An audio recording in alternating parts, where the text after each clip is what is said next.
알츠하이머 치매와 같은 퇴행성 치매는 조기에 발견하면 많이 호전시킬 수도 있고 기억력이 비교적 온전한 치매도 있는데요. 기억력이 온전하다 보니까 진단이 늦게 되는 단점도 있습니다. 이런 경우에는 5년에서 10년 이상 지나면 치매가 오기가 쉽습니다. 치매가 오는구나 하는 걸 알 수 있는 첫 번째는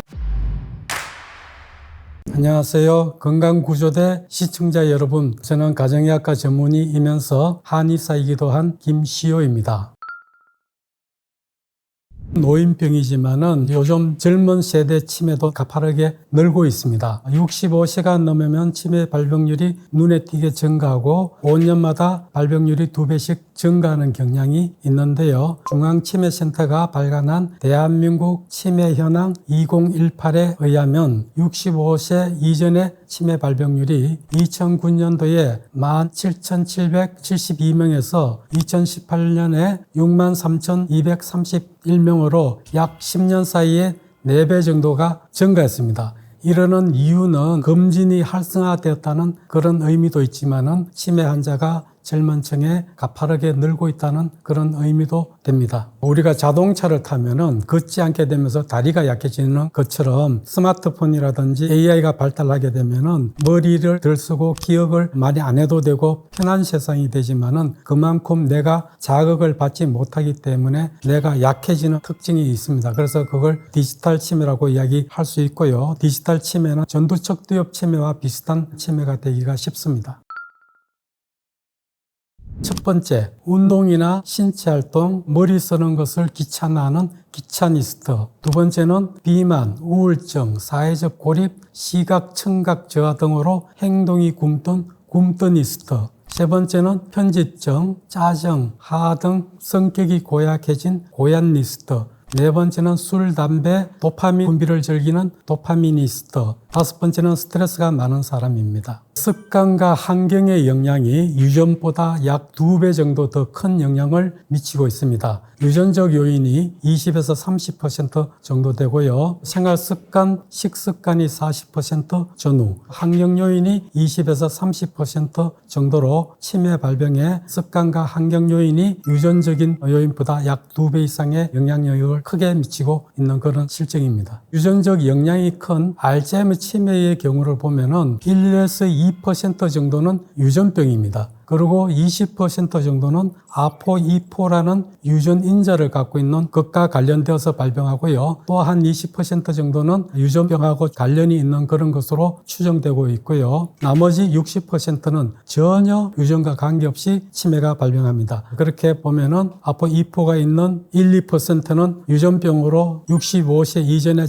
알츠하이머 치매가 발병하고요. 40%는 65세 이후에 알츠하이머 치매가 생기는 경향이 있고 60%는 아무런 유전적인 문제가 없는데도 알츠하이머 치매가 온 그런 경우로 습관과 환경의 요인이 크다고 볼 수 있습니다. 불면도 그렇고 질 좋지 않은 수면도 치매 발병을 높이는데요. 머리에는 노폐물을 제거하는 림프 시스템이 없습니다. 대신 글림파틱스라는 구조물이 노폐물을 제거합니다. 우리가 잠을 자게 되면은 뇌세포가 살짝 붓게 되고요. 주변 혈관하고 달라붙어 있기 때문에 틈새가 없는데 잠을 깊게 주무시게 되면은 뇌세포 부종이 가라앉으면서 혈관과 뇌세포 사이에 틈새가 벌어지는데 이걸 글림파틱스라고 이야기를 하고요. 깊은 수면의 스파라는 뇌파와 혈관의 박동에 의해서 뇌척수액이 그 틈새로 들어왔다 나갔다 하면서 찌꺼기를 씻어주는 그런 역할을 하고 있습니다. 그래서 수면이 부족하면은 노폐물 제거가 안 되어서 머리가 빨리 나빠질 수 있고요. 렘 수면 중에는 기억을 정리하는 특징이 있습니다.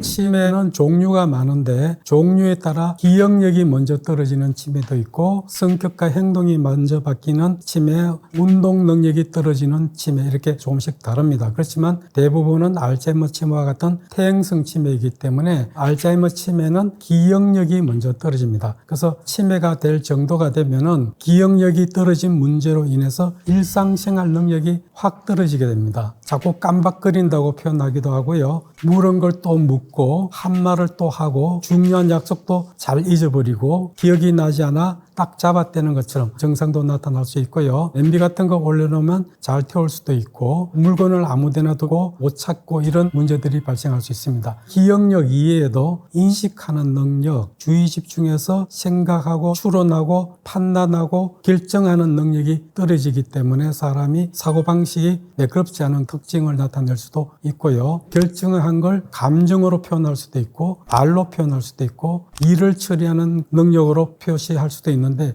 이런 기능들이 떨어지게 됩니다. 지하철 한성역이나 잘 다니지 않던 그런 길에서 길을 잃기가 쉽고요. 오래 보지 않는 친척이나 친구, 최근에 알게 된 사람을 얼굴을 잘 모르는 그런 경우도 생기고요. 돈 계산이나 집중해서 하는 경제 행위가 어려워지고 말하는 능력이나 가사나 요리 이런 것들이 확 떨어지고 직장 일도 할 수 없을 정도로 일상생활 능력이 떨어지게 됩니다. 반면에 기억력이 비교적 온전한 치매도 있는데요. 기억력이 온전하다 보니까 진단이 늦게 되는 단점도 있습니다. 성격과 행동이 변하고 감정 표현이 부적절해지거나 언어 능력이 부적절해지는 전두척두엽 치매가 있고요. 헛것을 보거나 행동이 굼뜨거나 의식이 좋았다 나빴다 변동이 심하고 하는 레비소체 치매, 파킨슨 치매 이런 것도 올 수가 있고요.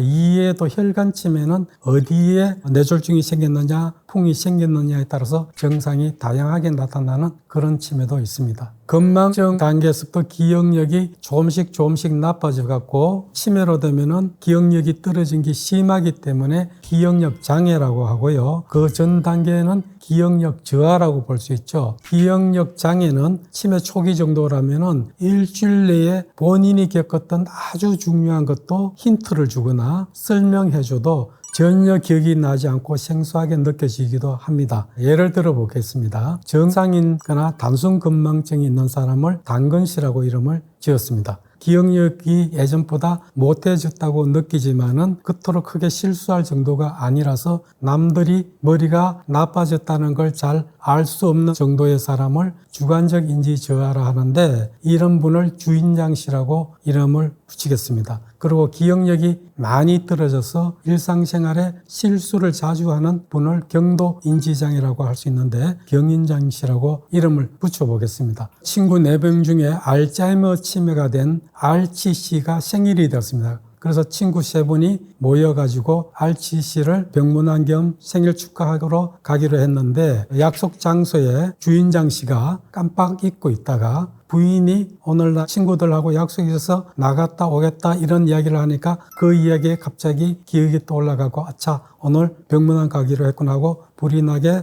약속 장소로 가서 주인장 씨가 조금 늦었습니다. 당근 씨는 이미 나와 있었고요. 경인장 씨는 나와 있지 않았습니다. 그래서 당근 씨한테 경인장 씨가 안 나왔네 이렇게 이야기했더니 그 친구 이번에도 늦을 것 같아서 내가 방금 전화를 했어. 그래서 전화를 받고 늦게 경인장 씨가 나타났습니다. 알치 씨는 친구들이 문병을 왔는데 어제도 문병 온다는 전화를 받았고 오늘 또 문병 온다는 전화를 받았는데도 친구들이 왜 왔는지 기억이 나지 않을 정도면은 알츠하이머 치매죠. 그래서 알치 씨는 친구들이 와서 반갑기는 하지만 왜 왔는지 기억을 못하고 있습니다. 가벼운 기억은 보통 사람도 금방 잊어버릴 수 있죠. 중요한 기억을 이야기하는데 내가 겪었던 굉장히 중요한 기억도 일주일이 지나기 전에 모든 걸 잊어버리는 게 초기 치매고요. 아침에 있었던 일을 오후에 모를 정도면은 중기 치매. 방금 했던 것조차 모르면은 말기 치매로 이해를 하시면 됩니다.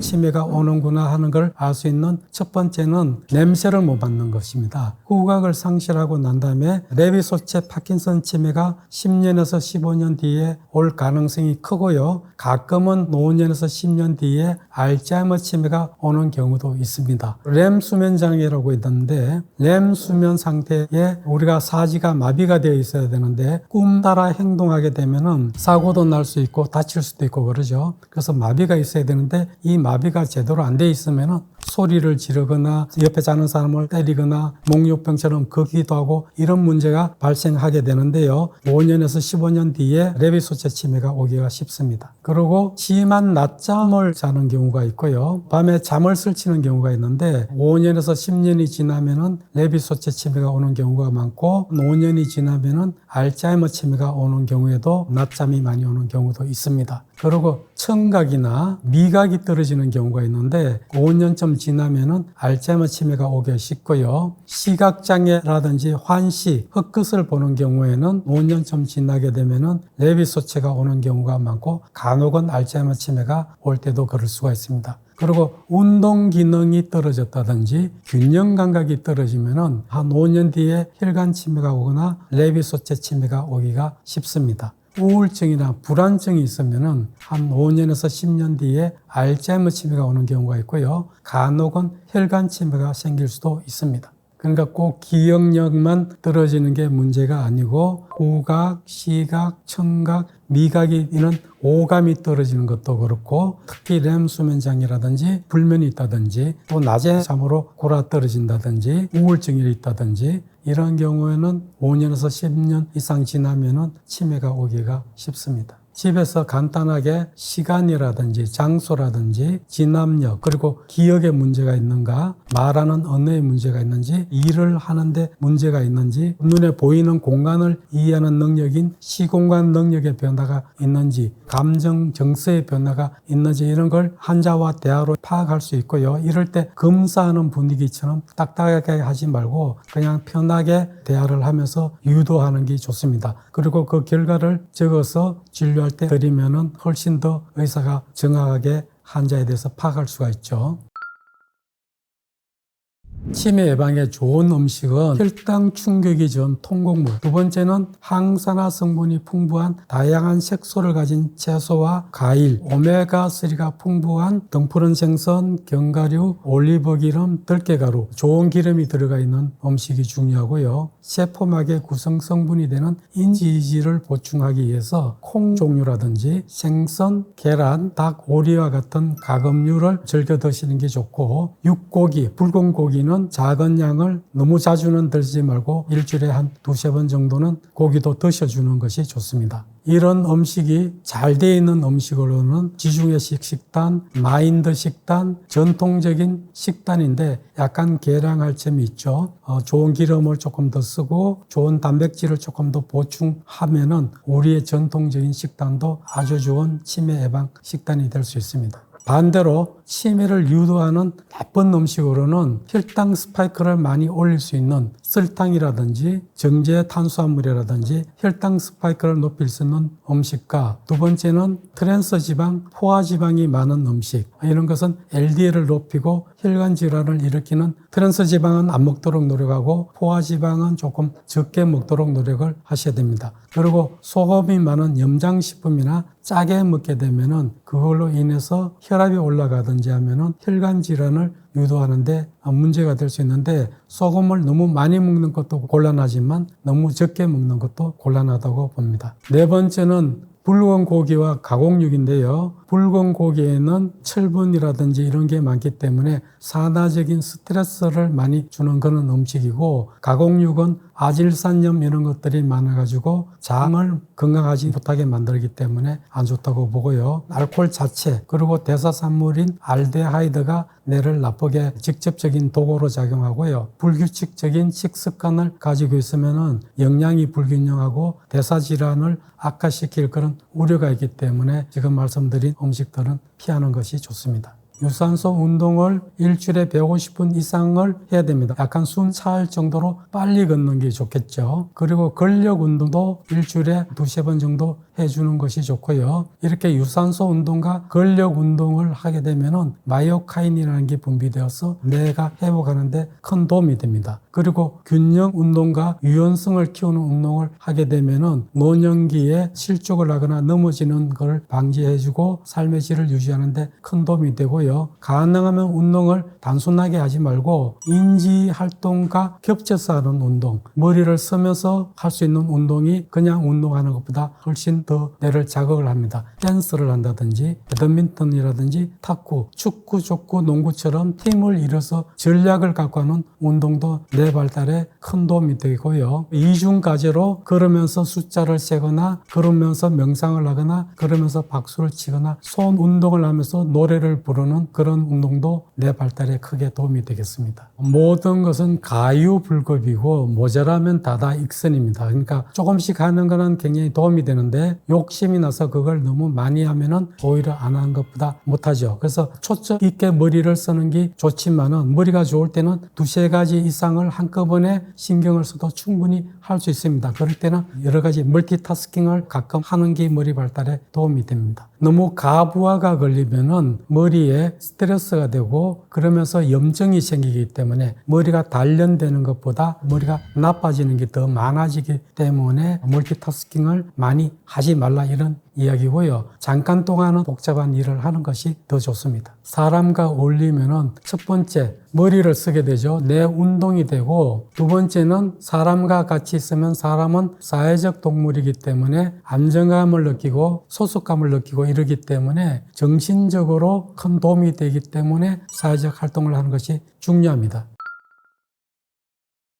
첫 번째는 신경회로를 자극하는 것. 일상의 변화가 있어야죠. 똑같은 매너리즘에 빠져서 활동하게 되면은 내가 자극이 되지 않는데 새로운 것을 할 때 오른손잡이가 왼손으로 젓가락질 하거나 글을 써보는 것처럼 일상적이지 않는 활동을 하는 것이 뇌를 자극을 하고요. 두 번째는 시라든지 노래라든지 짧은 문장을 암기하는 습관이 기억 중추를 자극을 하게 되고요. 시각, 청각, 언어 영역을 동시에 자극하는 소리 내어 읽고 쓰는 그리고 간단한 숫자라든지 스토크라든지 이런 거를 해서 머리를 단련시키는 것 그리고 노래의 리듬을 타보는 것 그런 것은 또 감정적으로 정서적인 안정을 줄 수 있기 때문에 도움이 되고요. 하루 일정을 스스로 아침마다 계획을 하거나 저녁에 오늘 하루를 어떻게 지냈는지 돌아보는 것도 도움이 되고요. 그리고 여러 사람과 대화하고 토론하고 프레젠테이션하고 이런 것도 머리 발달에 도움이 되고 짧은 글쓰기, 항상 새로운 것을 배우는 것 이런 것들이 전부 다 치매 예방에 도움이 됩니다. 호문쿨루스라고 있어요. 뇌의 그림을 보면은 감각과 운동을 담당하는 뇌 영역이 전두엽 끝부분과 척두엽 앞부분에 있는데 그 중에서 손이 작용한 부위를 손으로 그리고 얼굴이 작용하는 부위를 얼굴로 그리고 팔다리가 하는 부분을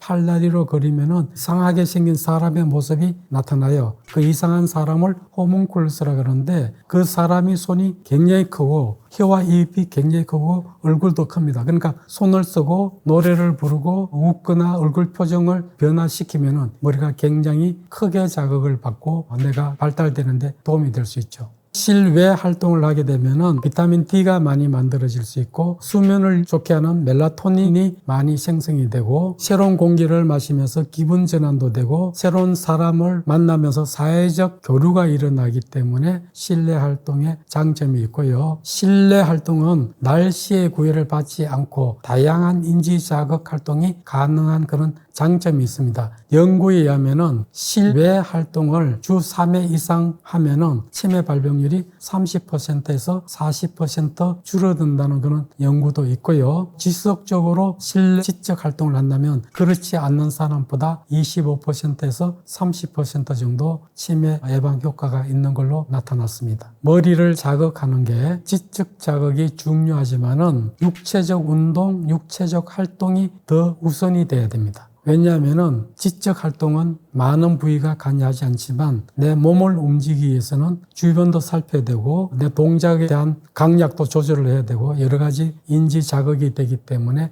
실내 활동이 더 좋습니다.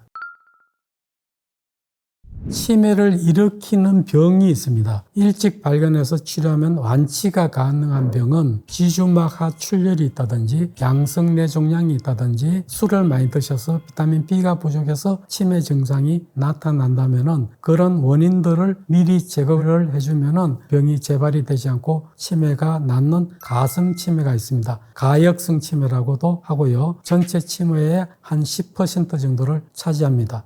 그리고 진성 치매 중에서 혈관 치매는 조기에 발견하면 많이 호전시킬 수도 있고 굉장히 오랫동안 진행이 거의 멈춘 상태로도 유지할 수 있기 때문에 조기 발견이 중요합니다. 하지만 알츠하이머 치매와 같은 퇴행성 치매는 조기 발견, 조기 치료가 진행된 치매를 치료하는 것보다는 훨씬 낫지만은 거의 대부분은 진행을 막기가 어렵고 진행이 굉장히 빠르기 때문에 일정 시간이 지나고 나면은 결국은 나빠지는 경우가 많습니다. 저에게 오는 분 중에 한 분은 치매가 왔는데도 대학병원에서 치료하시다가 한약 치료를 받겠다고 오셔서 치료를 받고 1년 뒤에 대학병원에 가셨더니 치매가 많이 좋아졌다는 이야기를 들으셨고 이번에는 3년이 지나고 가셨는데 거의 정상인 수준이라는 이야기를 들으셨다고 하는데 치매 초기인데도 이렇게 좋아지는 경우가 간혹 있습니다. 그리고 치매보다 바로 전 단계인 경도인지장애일 때 치료하는 것이 치매 초기보다 훨씬 좋겠죠. 물론 경도인지장애보다는 그 전 단계인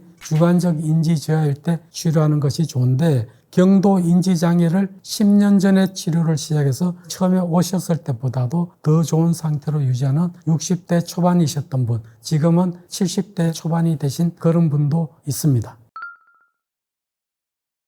나 치매 아니야 이런 분 정말 많거든요. 그럴 때 치매입니다 이렇게 이야기하면 안 되죠. 치매 아닙니다. 다만 젊었을 때보다는 머리가 조금 약해진 것 같으니까 어느 정도 나빠졌는지만 검사를 하겠습니다 라든지 협조를 받아내면서 해야지 따지거나 다그치거나 이렇게 하면 곤란합니다. 치매 환자가 본인이 치매가 아니다라고 하는 걸 병식이 없다고 이야기하는데 병식이 사라지는 이유는 뇌의 자기 인식 회로가 고장났기 때문이고요. 두 번째는 우리는 매일매일 변하기 때문에 변화를 본인이 인지할 수 없는 이유가 있습니다. 그래서 나는 치매 아니야 이렇게 생각할 수도 있고요. 때로는 본인이 기억이 떨어졌다는 것을 아는 사람들이 있어요. 병식이 있는데도 치매라는 말 자체가 너무나 두렵기 때문에 불안을 회피하려고 나는 괜찮다고 이렇게 말하는 심리 기제도 물론 있습니다.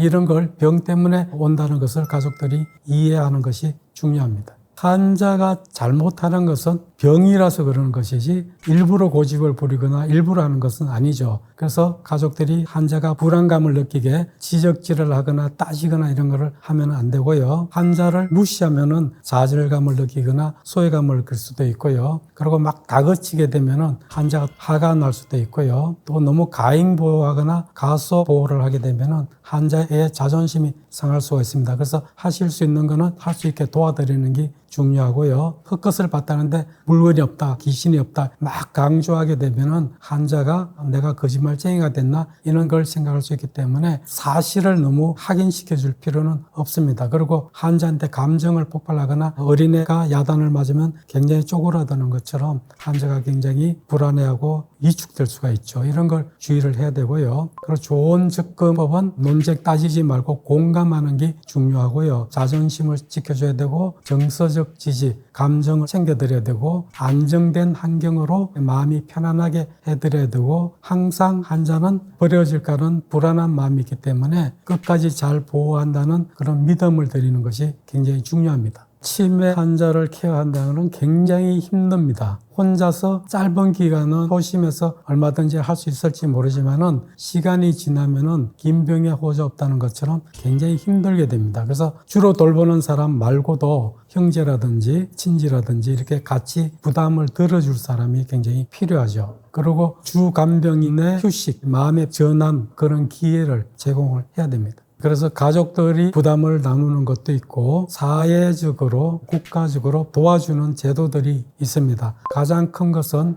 건강보험관리공단에서 하는 장애 등급을 받아서 보조를 받고 도움을 받는 것이 일단은 가장 중요하고요. 국가에서 도와주는 것은 치료비를 1년에 어느 정도 보조하는 것이 있습니다. 기억에 남는 분이 한 분 있는데요. 치매 치료를 받으시다 한약 치료를 원해 저에게 오신 50대 후반의 부인이셨습니다. 뇌세포 재활 치료로 가벼운 농담도 하시고 외국 여행도 다닐 수 있을 정도로 많이 회복되셨는데요. 이후에 오지 않으셨어요. 한 2년쯤 더 지나고 난 뒤에 많이 악화된 상태로 오셨는데요. 계속 치료했더라면 많이 좋지 않을까 하는 그런 아쉬움이 큰 환자였습니다. 이렇게 무서운 치매가 2026년에 100만 명을 돌파할 것으로 추정되고 있고요. 65세 이상 인구의 10명 중 1명 치매이시고 85세가 넘으면 3명 중에 1명이 치매입니다. 우리는 오래 살 수밖에 없는데요. 오래 살게 되면은 치매가 될 가능성이 매우 크므로 젊었을 때부터 치매 예방 노력을 적극적으로 해야 한다는 의미로 받아들여야 합니다.